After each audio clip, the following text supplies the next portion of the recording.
nosotros le llamamos solo cuento, porque consideramos que es el arma, que el sistema es el conglomerado de poderes, ¿no? que han ocultado que el nazismo es una ideología benévola y que Hitler fue el auténtico salvador de la humanidad porque percibió a esta camarilla, ¿no? de malhechores que actúan desde las sombras. ¿Hay mucho enfrentamiento con tus padres cuando...? Sí, con mis padres y con todo el mundo.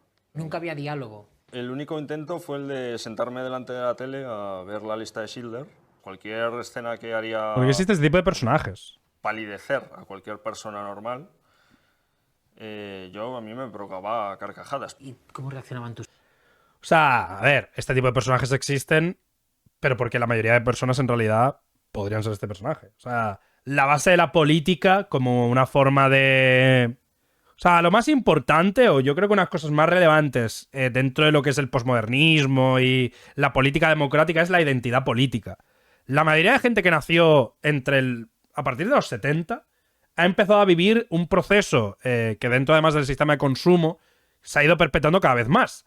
Con el final del cristianismo en la sociedad como una de las entidades relevantes a nivel moral y a nivel de dirección, la gente se pierde y dice, oye, ¿qué hago con mi vida?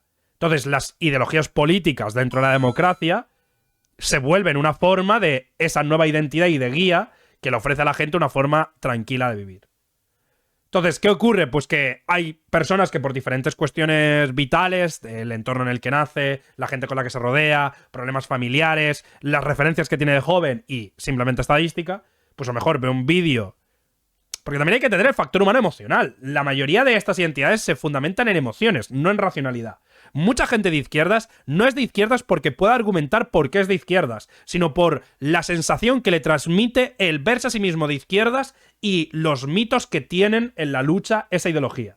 Igual pasa con los conservadores. La mayoría de personas que no saben de política se rigen en su ideología política por emociones que intentan conectar de forma lógica. Tú dices, a ver, ¿qué es lo que a mí me gusta de ser de izquierdas? Pues a mí lo que me gusta de ser de izquierdas es la justicia. Entonces tú creas una narrativa de justicia alrededor de lo que es ser de izquierdas y eso te motiva a mantenerte de izquierdas. Por ejemplo, eso pasa en una generalidad muy grande. Con los conservadores, igual. Con los nazis, igual. La mayoría de personas no fundamenta en cuestiones que puedan explicar al resto de verdad por qué son de izquierdas o no. Es una cuestión de, a mí me gusta la justicia, me gusta la redistribución, soy de izquierdas. Yo creo que hay que mantener la sociedad ordenada y segura, pues soy de derechas. Yo qué tal. Y después, si profundizas, te das cuenta de que no son incompatibles. Que puedes querer tener una sociedad redistributiva, equitativa, ordenada y tal, y eso es una ideología diferente. Entonces, la base de lo que es el aprendizaje político es darte cuenta de que la mayoría de tus pensamientos no son objetivos, sino que son emociones transformadas en pensamientos. Entonces, mucha gente nazi es gente que busca una autoridad. Porque el nazismo, sobre todo, Jordi Évole, Jordi Évole no. O sea, él lo explicaba. No me sale. Él, concretamente. Bueno, él explicaba que de pequeño veía documentales de Hitler y le transmitía una sensación positiva y eso le llevó a acercarse. Las ideologías políticas transmiten emociones. El nazismo y el fascismo es una ideología que a mucha gente le transmite algo positivo porque es una ideología ordenada, homogénea y que tiene un tono agresivo y sobre todo militarizado. Es decir, que mucha gente que lo que necesita es ese ordenamiento y esa fundamentación en su vida, busca este tipo de ideologías. Después, la gente que no, la gente que a lo mejor no valora el orden, sino que valora la libertad, y ahí es donde, por ejemplo, hay una diferencia entre muchos liberales y muchos anarquistas. De hecho, los anarquistas se pelearon por esto. Porque están los anarquistas libertarios, los anarquistas egoístas, están los anarquistas colectivistas, o sea, están los anarcosindicalistas, anarcocomunistas. El anarquismo es una de las ideologías políticas más variadas que hay. Porque como parte de una organización también en muchos sentidos muy emocional, sobre todo la más moderna donde surgen esas, pues hay un montón. Entonces, hay muchas veces, y además los anarquistas se pelean por esto, que es muchas veces la diferencia entre un liberal y un anarquista consiste en la visión que tiene el anarquista sobre la redistribución y la organización, pero en muchas cuestiones morales sobre la libertad individual es lo mismo. Eso pasa con los anarquistas egoístas, que tiene la misma visión sobre la abolición del Estado, pero en vez de querer un sistema capitalista, lo que quieren es un sistema de redistribución o agrarista o colectivista, ya está. Entonces, la mayoría de personas se rigen por sus emociones. Y por eso una sociedad en la que no se afrontan la gestión de las emociones lleva a la radicalidad, claro. O sea, como un chaval de 16 años que nunca ha tenido que gestionar sus emociones no se va a radicalizar si 10 horas al día... Bueno, 10 no, pero si todos los días durante cada día del año ve como un moro le pega un navajazo a uno en un parque de Cataluña. Sea o no cierto, o sea, da igual que sea cierto o no. Pero ese tío va a crear un sesgo. Y como no sabe gestionar ese sesgo, le va a crear odio. Y ese odio lo va a traspolar en una identidad política. Ya está. No hay más. O sea... Racistada, no, he utilizado el término porque es la forma en la que... para que se entienda. Da igual que sea cierto, sí, o sea, sea cierto o no. De hecho, uno de los mayores problemas que hay cuando se debate con esta gente es que tienen un sesgo tan grande que no saben admitir... O sea, por ejemplo, en España, los delitos que comete la población de África es el 3%. O sea, 3 de cada 100 personas en España que provienen de África cometen un delito. Sin embargo, el discurso suele ser que todas las personas marroquíes no se pueden adaptar y por lo tanto hay que expulsarlas. Pero eso los datos no te dan. Hay una sobrerepresentación en la criminalidad, evidentemente la hay, no solo en España, en todo el mundo. De hecho, la mayoría de países del mundo tienen una sobrerepresentación criminal en los inmigrantes. Pero claro, o sea, si tú lo planteas de esa forma, el sesgo se rompe, es muy difícil confirmarlo.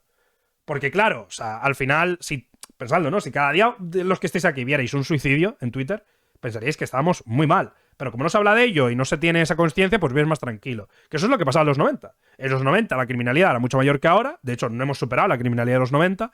Pero como no había medios que le dieran tanto pie, ni se veía en Twitter cada día, pues la gente no tenía esa sensación. Entonces, la realidad es que estamos mejor que antes, pero ahora los medios hablan más de todo lo que pasa y hay cuentas dedicadas a magnificar cualquier evento. Desde la violencia machista hasta los problemas migratorios, hasta cualquier cosa. O sea, hay cuentas que, aunque exista un problema o una situación, intentan magnificarlo por un beneficio político o por cuestiones que terminen beneficiando el discurso y que precisamente va a esa identidad política que tiene la mayoría de gente.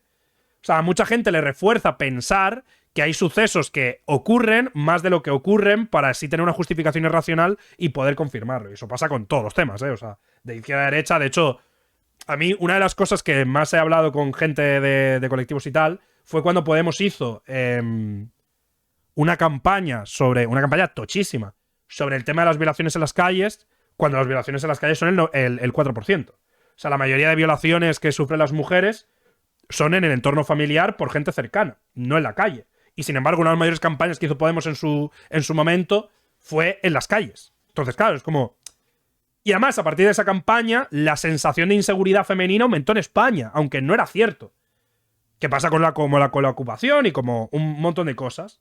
Entonces, claro, si tú coges una realidad, le metes mucho más presión de lo normal, haces que la gente que podría vivir ese tipo de violencia o ese tipo de situación piense que es mayor de la que es, pues lo que haces es radicalizar a esas personas porque vas a lo más fundamental del ser humano, que es sus emociones, el miedo. Entonces es una cuestión innegable, es decir, el tema de, por ejemplo, las campañas que se hicieron en su momento con el tema de las violaciones en las calles, no tuvo sentido, la magnitud, porque realmente donde se debería haber hecho la campaña, que después con el paso del tiempo se hizo, era en la familia, que es donde más violaciones ocurren, no en la calle. Los puntos morados en muchas calles no tienen sentido, pero sí en discotecas, o sí en lugares, o sí tener puntos de llamado, ese tipo de cosas sí que tienen más sentido. Por eso a lo largo del tiempo se ha analizado que muchos puntos violetas de las calles no funcionan, pero es porque no se crearon en una base empírica, sino en una base propagandística. Entonces eso no funciona, eso no ayuda a las mujeres. Y este tipo de fenómenos ocurren en la democracia porque para conseguir que la gente te vote, intentas llegar principalmente a sus emociones, sea o no real. Y hubo chanchullos con los puntos violetas, creo que los hubo. De hecho, han ido saliendo estos años que por desgracia nadie se libra de la corrupción. Evidentemente, no hay punto de comparación, al menos desde mi visión, entre la campaña que hay ahora mismo con la inmigración y el tema que hubo en su momento. Pero bueno, que eso existe. No fue por violaciones de las calles. La campaña fue por violaciones de las calles. Lo fue. O sea, yo... De hecho, en ese momento me parecía una muy buena campaña. Con el paso del tiempo, viendo las cifras y hablando con gente de colectivos que en su momento se opuso porque consideraba que no era cierto y que creaba miedo. Y es verdad, o sea, joder, se vivió. De hecho, muchas mujeres que estáis aquí lo vivisteis. el proceso de cuando se hablaba mucho el tema de las violaciones en las calles y se magnificaban un montón las noticias de violaciones en las calles o de fiesta, cuando eran el 2 o 3%. Y que muchas mujeres salían a la calle con miedo, pensando que en una esquina le iban a violar. Cuando en España eso ocurre, evidentemente claro que ocurre, pero no es la mayoría. O sea, es más probable que te mueras en un accidente de coche a que te vienen en una esquina en una calle de España, que son las calles más seguras de Europa. Entonces, evidentemente, eso es malo, porque lo que estás haciendo es engañar a la gente. Lo que debes hacer es advertirles de que los violadores de verdad e impunes están en las familias. Los tíos, los padres, los hermanos, los amigos, esos son los que violan y que encima se quedan impunes. Porque no les denuncias, porque no. No, es que si no rompes la familia, ¿no? Porque entonces se va a dividir y... Ahí es donde está la concienciación, que se hizo, por suerte. Pero yo sí que remarco ahí que, por desgracia, no se hizo suficiente. O sea, no se hizo en esa magnitud, en comparación a esas campañas gigantes que se hicieron para el tema de las violaciones en la calle. Pero bueno, o sea, que esto es un ejemplo y, por desgracia, en general, todo lo que tiene que ver con la identidad política pasa así. Me ha unido una cosa que no me había pasado, o sea, una violación en la calle, que otra cosa que sí en el ámbito familiar. Es que es así. O sea, y por desgracia los seres humanos somos así, tío. O sea, a ver, joder. O sea, si a ti te dicen, ten cuidado a ver si te van a violar por la calle, a ver si te van a violar por la calle, y vas por la calle, pues tienes miedo de que te violen, no te jodes. O sea, si tu padre te dice, no pases por esta calle, que te van a meter una puñalada, que te van a matar, pues cuando pases por esa calle no vas a querer pasar, porque te va a dar la sensación. Es que somos seres humanos y estamos sesgados, es normal, y está sesgado todo el mundo. Lo que pasa, por ejemplo, con la inmigración es que es más problemático porque sí que evidentemente hay un transcurso ideológico mucho más complicado, a nivel violento. O sea...